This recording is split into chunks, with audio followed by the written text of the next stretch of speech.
Assalamualaikum warahmatullahi wabarakatuh. Selamat pagi anak-anak. Gimana kabar kalian hari ini? Semoga kita semuanya sehat ya. Kemarin kita sudah mempelajari mengenai materi persamaan kuadrat yang sudah saya berikan. Nanti saya jelaskan lebih mendalam, oke ya. Coba perhatikan persamaan kuadrat di sini bentuk umumnya ini kita harus mengacu pada bentuk umumnya dulu.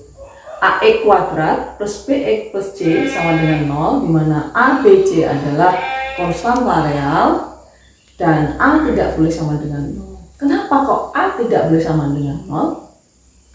Jadi A tidak boleh sama dengan 0 karena jika dia 0 dikalikan dengan X kuadrat hasilnya 0. 0 kalikan berapapun 0, sehingga tidak akan membentuk persamaan kuadrat.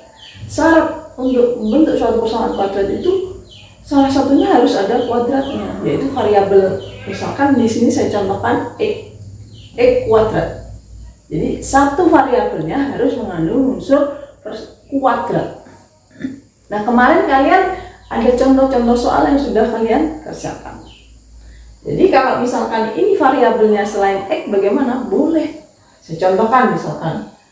Contohnya adalah y kuadrat plus 2x plus 1 sama dengan 0. Apakah ini persamaan kuadrat? Ya, 2y kuadrat plus 2y plus 1 sama dengan 0. Oke ya? Iya, kenapa? Karena memenuhi unsur ini semua. Oke ya? Kalau misalkan di sini ketiga-tiganya A, B, C-nya ada semua, maka ini dinamakan dengan, dimana A-nya berapa ini? A-nya, karena ini tidak ada bilangannya, kita anggap 1. B-nya berapa? Berarti B itu koefisien dari Y. B-nya sama dengan 2, orang letaknya di tengah kan? Sedangkan C itu konstanta. C-nya berapa? 1. Jika A, B, C ini ada semua, maka persamaan kuadrat ini dinamakan persamaan kuadrat asin.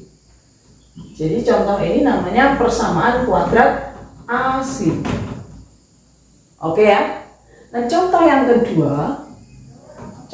kedua misalkan ada x kuadrat min 9 sama dengan 0. Kalau kita melihat ini, A-nya berapa? A berarti koefisien dari x kuadrat 1. B-nya ada enggak? B berarti koefisien dari X, sementara X di sini tidak ada, maka kita tulis B sama dengan 0. C berapa? C konstanta yang tidak ada unsur variabelnya, itu negatif 9. Jadi ini persamaan kuadrat ini, X kuadrat min 9 ini dinamakan dengan persamaan kuadrat murni. Jadi kalau B-nya sama dengan 0, itu dinamakan persamaan kuadrat murni. Nah, bagaimana kalau misalkan contoh yang ketiga adalah A kuadrat plus 2A sama dengan 0. Jadi A-nya di sini koefisien dari A kuadrat. Berapa? 1. B-nya sama dengan 2, sedangkan C-nya berapa? 0, karena tidak ada konstantanya. Nah, jadi kalau C-nya sama dengan 0, ini maka disebut dengan persamaan kuadrat tidak lengkap.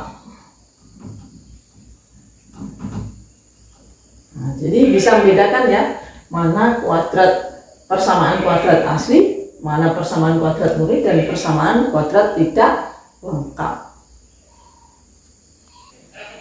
Oke, selanjutnya seperti soal yang kemarin perlu saya bahas. Jadi manakah dari contoh-contoh berikut yang merupakan persamaan kuadrat satu variabel? Berarti kita menunjukkan. Nah, kalian kemarin di soal hanya menunjukkan persamaan satu kuadrat. Ini yang satu variabel, tidak menunjukkan mana itu persamaan kuadratnya.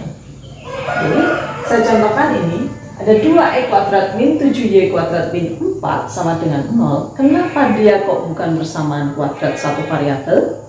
Karena variabelnya ada 2. Di sini x dan y.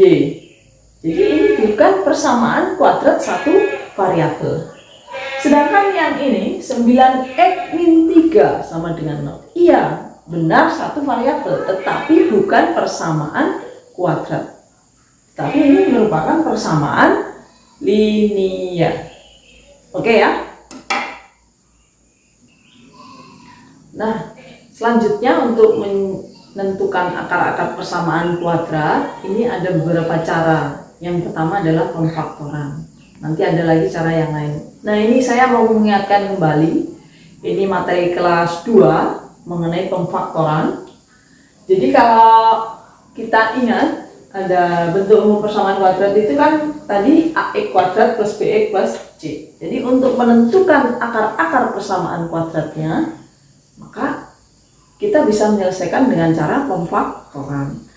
Pertama, ini jika a sama dengan 1, artinya ini sama dengan 1 kali x kuadrat kan x kuadrat. Jadi bentuknya selalu koefisien dari x kuadrat atau y kuadrat, terserah variabelnya apa kan bebas. Ini 1, sehingga tidak lebih dari 1, hanya 1 aja.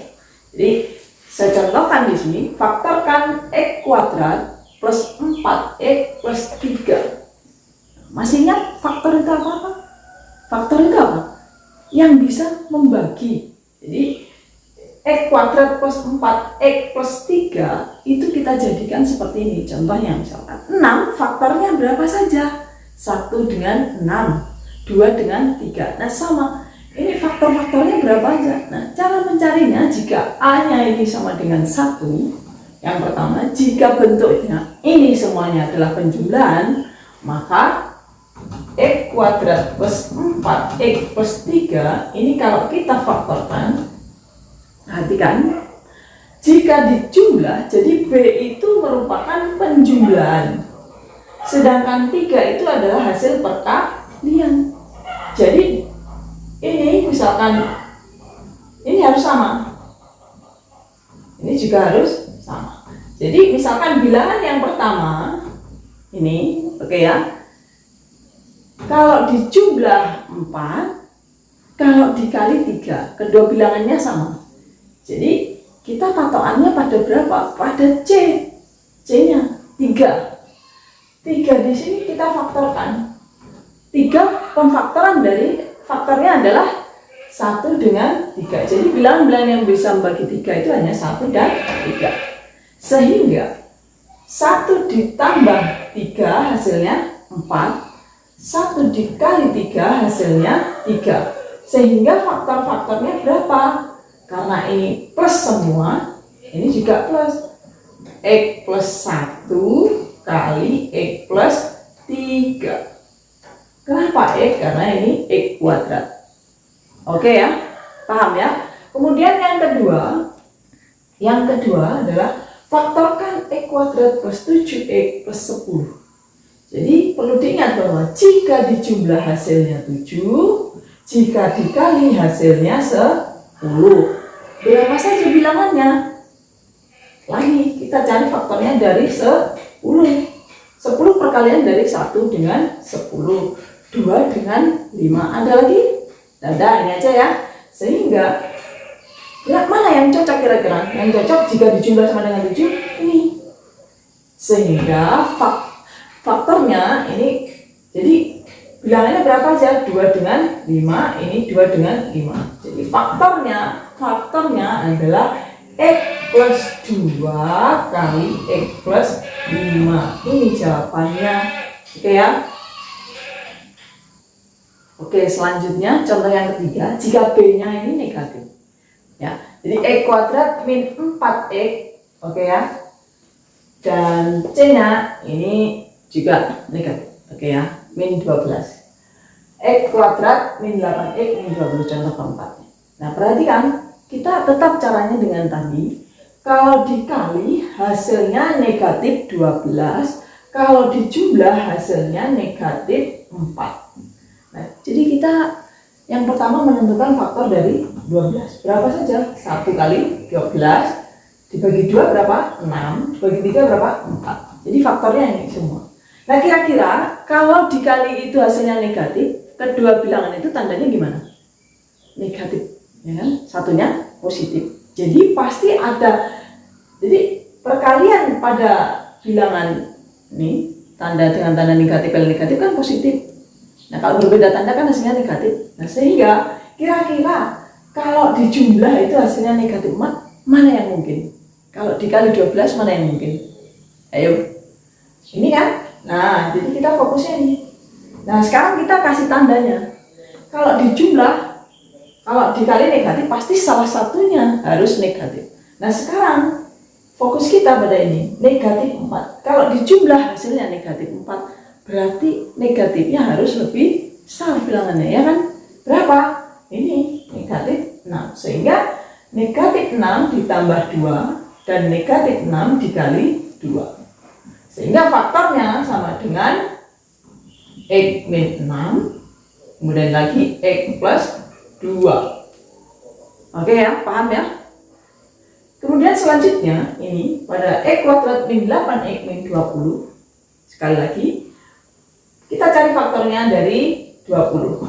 Faktor dari 20 berapa? 1 kali 20, 2 kali 10. Oke ya, paham ya? Ada lagi yang lain? Tidak ada. Ada berapa? 4 kali 5. Oke ya. Nah sekarang perhatikan. Jadi kalau dikali hasilnya negatif 20. Tetapi kalau dijumlah hasilnya negatif 8. Kira-kira mana yang mungkin? Ini kan 10 dikurang 2 kan 8. Nah, tetapi hasilnya itu negatif 8. Kira-kira yang negatif yang mana?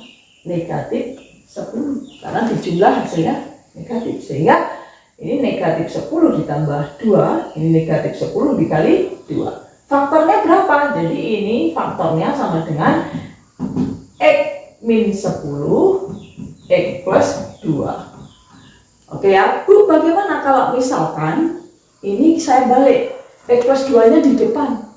Tidak ada masalah, karena pada perkalian berlaku sifat komutatif. Jadi kalau 2 kali 3 itu sama dengan hasilnya dengan 3 kali 2. Oke ya. Selanjutnya perhatikan contoh yang kelima, X kuadrat plus 7 X min 18. Jadi 18 itu perkalian dari bilangan berapa aja seperti tadi ya caranya. Nah sekarang kalau dikali itu hasilnya negatif, berarti ada salah satu bilangan yang negatif dan satunya positif. Ya, berbeda tanda ya. Sehingga kalau dikali 18, negatif 18, tapi kalau dijumlah 7, kira-kira bilangannya berapa aja? Ayo. Jadi ini negatif 9 kan dikali 2. Ini negatif 9 ditambah 2. Ya kan? Jadi ini harus sama. Oke ya? Ini juga sama. Sehingga faktornya adalah X min 9 X plus 2. Oke ya. Oh ini terbalik, maaf ya. Maaf karena ini hasilnya 7X ini positif. Jadi ini 9-nya yang positif, tetapi yang negatif itu negatif 2. Maaf ya saya keliru. Oke, sehingga ini plus 2, plus 9 ini negatif 2. Oke ya. Selanjutnya contoh yang kedua, ini X kuadrat plus 5 X min 24. Nah, kalau dikali 24, kalau dijumlah 5. Maka kalau dikali negatif ingat, kalau dikali negatif ingat-ingat, berarti tandanya berbeda. Satunya negatif, satunya positif. Jadi karena positifnya lebih banyak, maka positifnya pasti nanti bilangannya yang lebih besar. 24 perkalian berapa aja? Bisa 1 dengan 24, 2 dengan 12, 3 kali 8, kayaknya itu. Berarti 8 kali negatif 3. Karena kenapa? Karena 8 ditambah dengan negatif 3 itu hasilnya 5. Sehingga faktornya adalah X plus 8 kali X min 3. Oke ya. Selanjutnya contoh yang ketujuh, X kuadrat min 6X plus 9. Jadi kalau dikali positif, tapi kalau dijumlah negatif, maka kedua bilangan itu pasti tandanya sama, yaitu negatif. Berapa kira-kira kalau dikali 9, kalau dijumlah 6? Kalau sudah bilangannya gampang kan berapa? Pasti 3 dengan 3. Jadi faktornya karena tandanya di sini min, kalau dikali positif, maka kedua bilangan itu pasti negatif. Tinggal X min berapa? X min 3 kali 3. Jadi X min 3 dikali X min 3. Faktornya ini aja. Oke ya, gampang kan? Ini juga gitu. Kalau dikali 20, kalau dijumlah negatif 9, maka kedua bilangannya pasti negatif. Nah, sehingga berapa dikali berapa hasilnya 20, tapi kalau dijumlah 9, maka bilangannya adalah 5 dan 4. 5 kali 4, negatif 5 kali negatif 4, 20. Negatif 5 ditambah negatif 4, negatif 9. Contoh yang berikutnya, ini bentuknya adalah X kuadrat min 9. Nah, masih ingat ya ini? Jadi masih ingat bentuk ini? Jadi kalau ada AX kuadrat min B kuadrat, ini sama dengan faktornya adalah A plus B kali A min B. Jadi 9 kuadrat ini kita rubah dalam bentuk ini, berarti berapa? Ini B ya. Jadi kalau ada X kuadrat min 9, kalau kita rubah menjadi A kuadrat min B kuadrat, maka ini X kuadrat min 3 kuadrat. Maka faktornya berapa? Faktornya ya ini A plus B kali A min B. Maka karena di sini tidak A tapi X, maka kita tulis X bilangannya 3 kan?